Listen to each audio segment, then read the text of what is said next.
नमस्कार मित्रांनो, मी अविनाथ आहे. जीवन कसे जगावे या बाबतीत मी तुम्हाला मदत करण्यासाठी आलो आहे, ज्यामुळे आमचे दुःख कमी होत आहे. त्यामुळे दुःखाचे 3 पदार्थ आहेत. एक म्हणजे शारीरिक, मानसिक आणि आध्यात्मिक.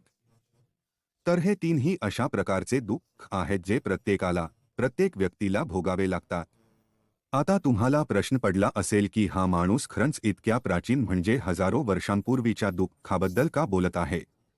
सामान्य माणूस दुःख टाळू शकतो किंवा कमी करू शकतो, असा मार्ग असावा लागतो, हे आपल्या साधुसंतांच्या लक्षात आले आहे आणि ते शोधून काढले.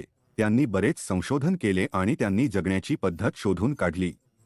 आणि तुम्हा लोकांना आधीच माहीत आहे की मी याचबद्दल बोलत आहे. भगवद्गीता आहे, आपला जुना प्राचीन ग्रंथ आहे जो केवळ व्यावहारिक नाही, परंतु तो गूढ साधन देखील आहे.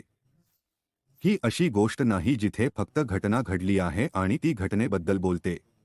आता ही जगण्याच्या पद्धतीबद्दलही आहे आणि ही भगवद्गीता अशा प्रकारे कशी लिहिली गेली आहे याच्याशी मिळते जुळती आहे.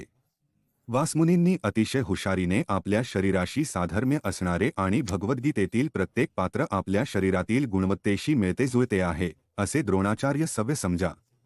तुला जे काही माहीत आहे, जिथं स्थला मन आची जाणीव आहे.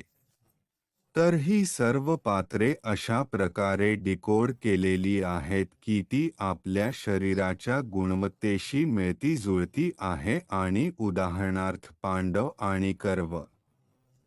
तर कराव हे खरे तर वाईट गुण आहेत आणि पांडा हे खरे तर आपल्या शरीराचे चांगले गुण आहेत. त्यामुळे मी तुमच्यासाठी ही मालिका घेऊन येणार आहे.